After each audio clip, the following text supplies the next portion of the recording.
আসসালামু আলাইকুম সুপ্রিয় দর্শক শ্রোতা, দেখছেন গ্রামীণ হাট বাজার ইউটিউব চ্যানেল। আর আমি আজকে আপনাদেরকে দেখাবো মাছ ধরার যন্ত্র ধুন্দি খোলসনের আজকের এই হাটের দৃশ্য। কাকা, পানি না সব শুকায় গেছে, এটা এখন কোথায় বেচা হচ্ছে?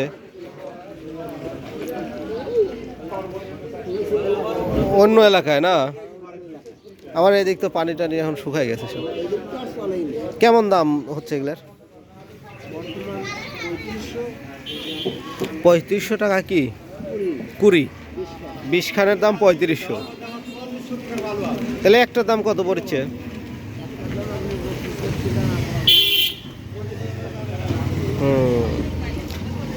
এগুলা তো আপনি নিজেই তৈরি করেন না? কয়টা নিয়ে আসেন আজকে? এক কুড়ি। আচ্ছা আচ্ছা, তো এইটা তো একবারে শেষের পথে রে বাবা। চায়না জালে সব শেষ। এগুলা খরচ উঠে যে 3500 টাকায় 20টা না, বাঁশ তারপরে আঁশ সব মিলায়। আপনি এটা কট দিয়ে বানাইছেন মনে হচ্ছে,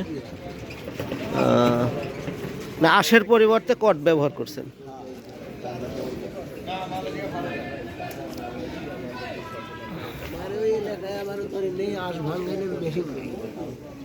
ধারাবাড়ি সে বাড়ি নাকি?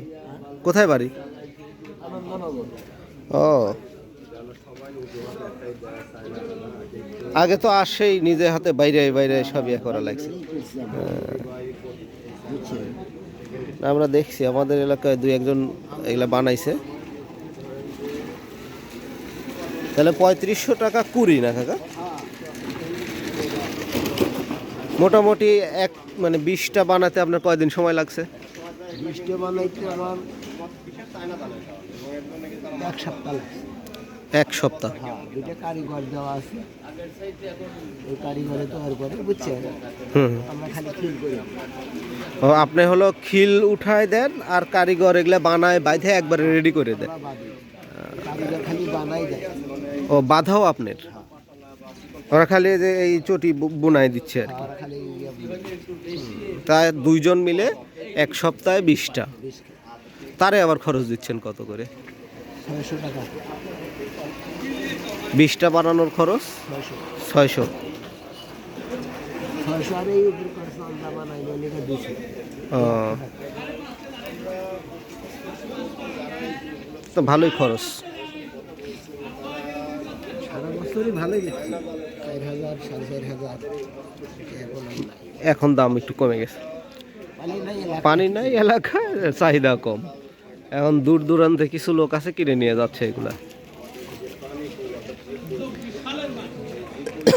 আর তাই আইনি বিক্রি দেওয়া হচ্ছে টাকা। কয়েকদিন ব্যবহার করছেন না? বেশি কিছুদিন ব্যবহার করছি, বেচতেছি। অনেকে দেখা যাচ্ছে দাম কমেও পাইলো। এগুলা কত করে পিস না জোড়া? 200 টাকা পিস 14 বানি বেচা কেনা হচ্ছে। আপনি এটা আবার আঁশ দিয়ে বানানো? আঁশ দিয়ে বানাইনি। বান্দাই মানে একবারে অনেক দিন ধরে বানায় রাখবেন, পরে বেচবেন এরকম নাকি? কিনে রাখে যারা বড় বড় পার্টি, তারা কিনে রাখে। আপনি বানান না বিক্রি করেন? বানাই নিজে বাড়িতে বানাই। ও আচ্ছা, বাড়ি কোথায়? বাড়ি বিলদহর। বিলদহর।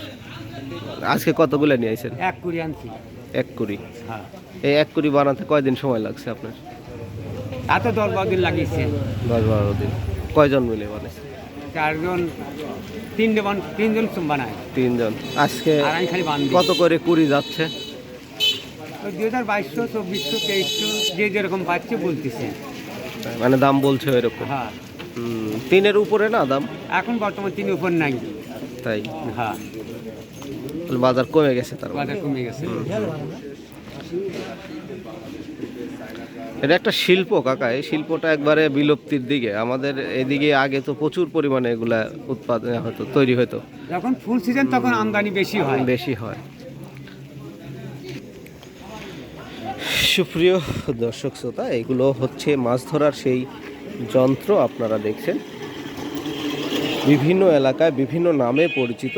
আমাদের এদিকে এগুলো ধুন্দি বা খোলসুল, বিভিন্ন জায়গায় চাই, এক এক নামে পরিচিত। এগুলো মেইনলি এগুলো মাছ ধরার কাজে ব্যবহার করা হয়।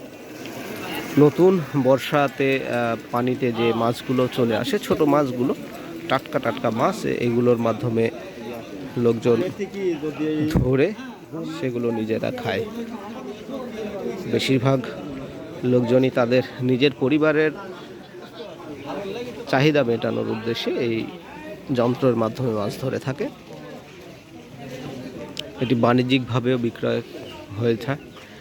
এই শিল্পটি দীর্ঘদিনের শিল্প, এখন প্রায় বিলুপ্তির দিকে, কারণ বিভিন্ন প্রকারের যন্ত্রের আবিষ্কারে আমাদের এই এই শিল্পটি বিলুপ্তির পথে। সহজলভ্য মাছ ধরার কৌশল চলে এসেছে, তো এইগুলোর বেচা কেনা আগের মতো আর নেই। যারা উৎপাদনকারী তারা এখন বলছে যে আমাদের এইগুলোর দাম আমরা আর সেরকম পাই না আগের মতো। আর বিশেষ করে বর্ষা মৌসুমে একটু দাম থাকে, তো আমাদের এদিকের পানি শুকিয়ে গিয়েছে, তো এখন চাহিদা একদমই কম।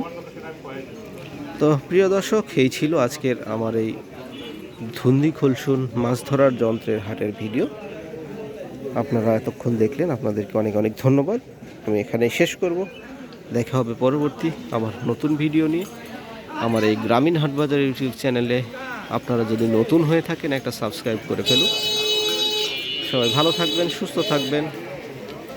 আর এখন আপনাদেরকে আমি এই ধন্যবাদ বলেই শেষ করতে যাচ্ছি আমার এই ভিডিওটি। অনেক দিন পরে এই হাটে আসলাম। হাটে এসে এইগুলো দেখে ভালো লাগলো, আপনাদের উদ্দেশ্যে মনে হলো যে একটা ভিডিও করে ফেলি, তাই আপনাদেরকে দেখাচ্ছি।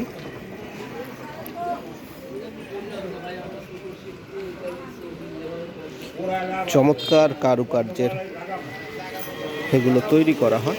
এগুলো তৈরি করতে কিন্তু একটা সাধনারও প্রয়োজন হয়। আপনারা দূর দূরান্তে থেকে যারা আমার এই ভিডিওগুলো দেখছেন, দেখুন কত সুন্দর চমৎকার হাতের দক্ষতার মাধ্যমে এগুলো তৈরি করছে। এগুলা কিন্তু দেখতে মনে হচ্ছে খুবই সহজ কাজ, কিন্তু মোটেও এগুলো সহজ কাজ নয়। প্রথমে বাঁশ থেকে এই বাঁশের যে খিল হয়, এই খিলগুলো তৈরি করতে হয়। এগুলোকে আবার সুন্দর করে পরিষ্কার পরিচ্ছন্ন করে তারপরে আঁশ দিয়ে এগুলো এভাবে বুনে সেগুলো আবার এই বাঁশের লাঠির সাহায্যে বেঁধে দেখুন একটা সুন্দর আকৃতি তৈরি দেওয়া হয়েছে। সব মিলিয়ে বেশ ভালো একটা কর্মযজ্ঞ। সবাই ভালো থাকবেন, সুস্থ থাকবেন, আর অবশ্যই একটা সুন্দর মন্তব্য করে যাবেন।